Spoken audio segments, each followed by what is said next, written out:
This one working? Okay. First of all, as I'm working for a global company, the MCI Group, and with a network of 100 DMCs around the world, I travel a lot. I travel about 120 days a year, get around. Just follow me on Facebook or on Twitter and you will see where I'm next week again. That has allowed me to do two things. First of all, within our company, the MCI Group looked at sustainability 13 years ago when I actually joined the company. 13 years ago, we joined the Global Compact. And Global Compact from United Nations was for us really the tool to learn about sustainability. We first of all wanted to educate ourselves, make sure that everybody in our organization understood what sustainability was. And we're not just talking about the green, we're talking really about the triple bottom line, which is the basis of the Global Compact project. But first of all, the first 2 years, we didn't speak to any client about sustainability. We first wanted to make sure that our teams knew what sustainability was. So in each office we had sustainability practices, exercises. Every office came up with ideas. And it's only after 2 years that we were all convinced, that the whole community in our teams was convinced, that 2,000 people in our organization started talking to clients. The next thing that happened is that we became like a world leader in our sector on sustainability. And when we were talking to clients, associations, corporations, they understood that we knew what we were talking about and that we were walking the talk ourselves. And very quickly, this allowed us actually to gain new business. So sustainability is also about making money, but making money in a better way than we used to go for. So this Global Compact, this whole campaign, internal campaign, was really fantastic for us, but also for our clients. Because now we can talk to any client, and that's any association, corporation, agency that we're working with, about sustainability. My role within the organization with MCI is to run our global network of Ovation global DMCs, and we have one here with the Oriental events here in Bangkok as well.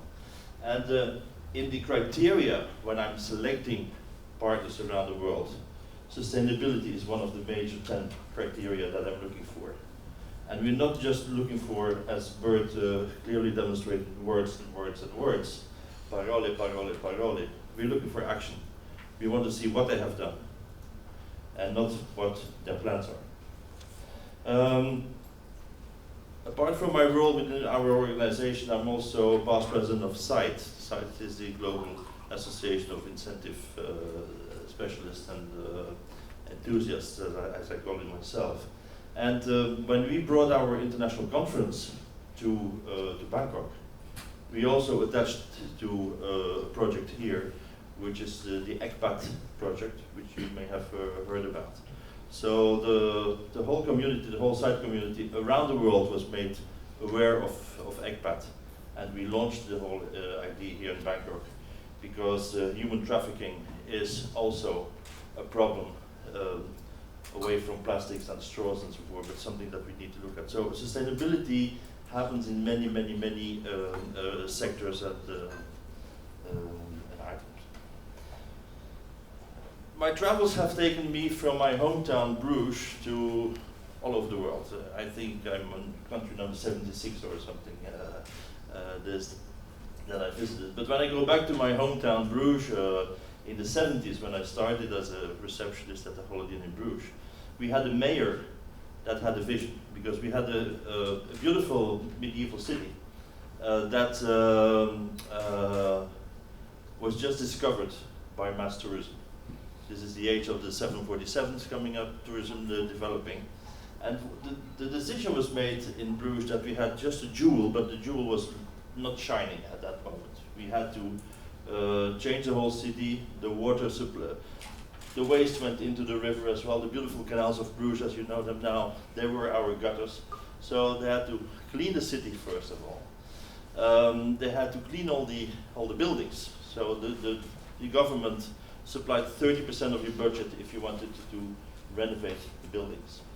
And another decision that was made, and is still very important now, is that we took the medieval heart of the city and we said, well, 1/3 of the city we will dedicate to tourism. We won't allow hotels in the other 2/3 of the downtown. We won't allow any souvenir shops in the other 2/3. That's the area where my parents live, my grandparents live, and it's still the area where the Bruges people live and where we go. So we always kept that mass tourism.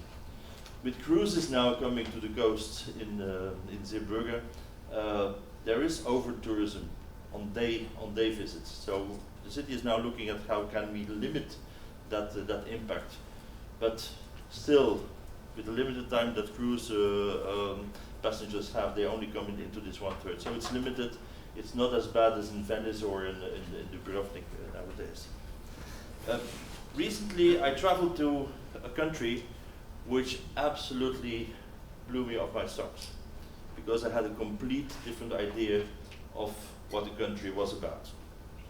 In July, I spent a week in Rwanda. And when I say Rwanda, what do you think about? Gorillas. Sorry? Gorillas. Gorillas. That's a good thing. That was the most emotional thing as well of my trip. But in everybody's mind, there's the genocide that happened 25 years ago. But after that, and still not a lot of people are familiar with this, the country, which was really at rock bottom at that moment, had the opportunity to build up again. And it was a community project. Yes, there's a president, and call him a dictator, whatever you like, but somebody had a vision. But everybody in the community followed the vision.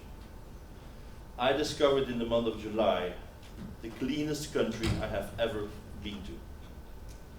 The best roads I have ever seen, much better than roads I have in Belgium. There's no plastic. There was a plastic bags ban 15 years ago already. Every third Saturday of the month, everybody, including President Kagame, goes out in the street with a plastic bag and collects trash or even dead leaves. Along the roads, and there's a lot of widows, unfortunately, but you constantly see everywhere people swiping the street, even swiping the motorway. It's the cleanest place on earth, and nobody has heard about it. Our partner in Jordan, I found out just a few weeks ago, was working on a community project where she said, well, it's impossible that our archaeological sites all over Jordan, Petra, Amman, Mount Nebo, and so forth, they're all cluttered with stuff that tourists are leaving behind. And nobody's picking it up. So she has led now an initiative from the incoming tour operators and DMC's association. She got actually the whole community around her, the whole tourism community is behind it. And 3 days ago, when I arrived here on Monday, she sent me the pictures of the press conference. She was in the news in the evening on TV with this new initiative, and she gave the example as well of Rwanda. So what I mean is, it is possible. Even a country that was completely on its knees was able to embrace sustainability in every aspect of their life. And I think we should look at that as an example. Thank you very much, Hugo. It's always very interesting to hear your stories, and everyone should take the chance to talk to them.